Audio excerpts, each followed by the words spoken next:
So welcome to the Blueprint podcast, Tech Insights for today's decision makers. My name's Tim Hancock and my co-host is Danny Amini. I'm CTO for Services. And on today's podcast, we have somebody I've worked with for many, many years. I'm going to let her introduce herself. Hi, so I'm Julie Brown. I'm a service delivery manager. I've been with BGSS for about 3 years. Yeah.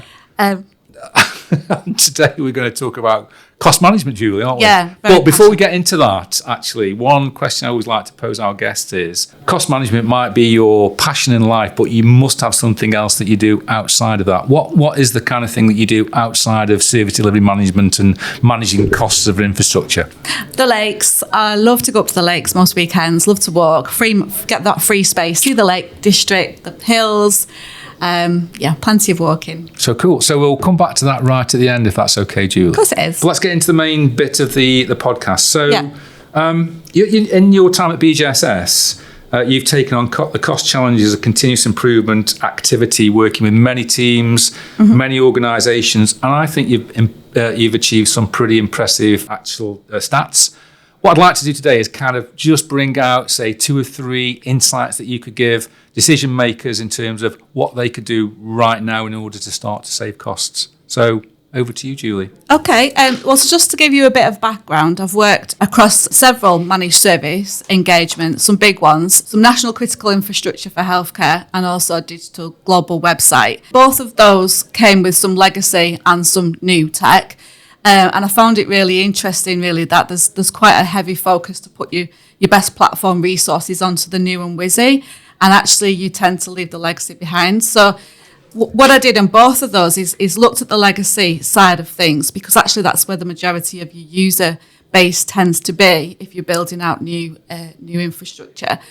And we were able to realise that actually by looking at that, because it's complex and because it's old, you can actually find cost savings. And the platform engineers, if you've got the right people that are passionate and have got the right expertise and understand the cloud platforms, you can find those cost savings. And what we do is I'd facilitate workshops to understand where's the cost going? Yep. You need to get that out first of all.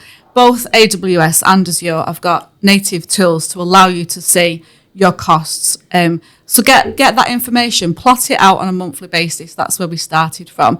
And then we broke it down and said, well, what are the top 5 things where the costs are going and where can we reduce? Yeah. And there was some quite straightforward things that we were able to look at in terms of storage of data or environment usage. And I guess the thing is, as you've got the ability to see the cost, but also to execute, it makes a big difference. Yeah. So you have the platform engineers who would then be able to switch off infrastructure or make changes without any risk to the client. Well, absolutely. I mean, and also by doing all of those things, you're reducing operational risk, because some of these systems are really complex. And actually, some of these cost savings came from we might have had some sort of major incident, or we might have had some sort of performance degradation. And when you drill down into it, you start to see about where you can make improvements. And so what we would do is create a service improvement plan to prevent the service degradation or whatever sort of impact that we've had. But then you'd find that a spin-off from that would be you can also reduce costs at the same time. So then we would just treat those service improvements like any other platform work that the platform engineers were doing. We'd raise the tickets, we'd refine them, put them on the backlog, prioritise them. And then my job really then as a service delivery manager is getting buy-in and support for that work, getting the stakeholders on board from the business to make that a priority. Yeah. Have you ever seen an example where the cost savings you've made have then paid for a new team or a new feature or any of those kind of things? It's incredible what you can save, especially if you look at storage and especially if you look at environment. So on the big digital global website, I know that in the last year, and most of that I was working on it and we were making those improvements, they've actually saved such a significant amount that it's actually paying for the new service for 2 years. That's fantastic. Yeah. I guess my kind of question to you then, knowing what you know, why isn't everybody doing this? It feels like there's so much waste in cloud services. Why isn't everybody really focused on this? It's really interesting that, isn't it? There's still a push, I think, from the product management area to say, oh, we might need a feature. And it might be an edge case, or it might be one user's complained about something. Yeah. And they're not seeing the bigger picture. And also the investment tends to always want to be in the new and not looking at the old. It's like, let's put the best people on the new, not on the legacy.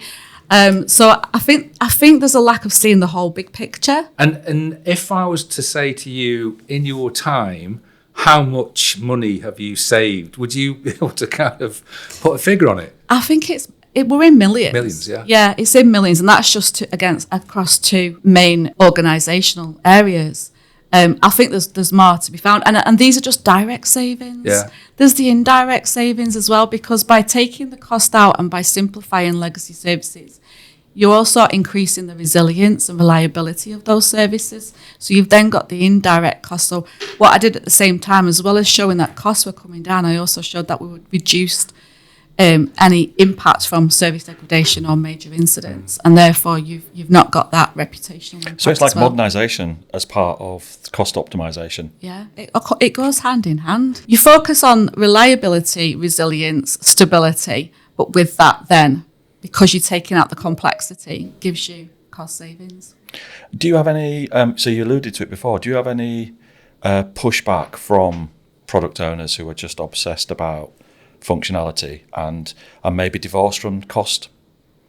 That is a challenge, and I think that's where the service delivery manager comes in. What you need to be able to do is articulate clearly operational risk and the damage that could happen. And that is quite a challenge, because if they've not had an impact previously, it's quite difficult to say it's worth investing in this. I think there just needs to be more focus put on the potential cost savings. I think if they see the cold, hard cash savings, then you'd get more buy-in. And I think that's the job of a service delivery manager, really, to work with those stakeholders to influence that roadmap. It is a challenge. So just thinking about those kind of three things as takeaways, if you were speaking to your product manager, your stakeholder on the other side from a customer perspective, what are the kind of three things you'd say to them? I think it's quite simple, really. Number one, do you know your platform costs? It's surprising how many people don't even know it. Find them out, ask for them if you haven't already got them, ask for them to be broken down on a monthly basis, and ask for what the top 5 spends are. Number two, obviously set a budget around that, decide what your target's going to be, and get the team on board with an overall objective around that. I think for me, key is your platform engineers, they know what to do. Yeah. Empower them. Yeah. Empower them and ask them, and they will find you the solutions, and they will give you these cost savings. And I think the other big thing is look more holistically at your organisation. You know, look beyond the shiny and new and think, well, actually, by putting a bit of investment into what we now call heritage systems rather than legacy. Not heritage. Yeah, heritage. Put some love and some care into them, and they will free up resource and money to then go and fund the other things, and then say to your engineers, go and do yourself out of a job on the heritage by doing the automation and the simplification and all of that, and then you can go and work on them. So isn't that a great thing, though? You can actually, the savings you can make can actually pay for new features. What a great way to end. We're not ending quite there, though, obviously, because we did talk about your love of the lakes. Yeah. Well, I'm just kind of thinking what a typical day would be like from the Lake District. Oh, get up really early on a Sunday morning. Yeah. Yeah, get up, pack lunch. Yeah. A flask of coffee, old school.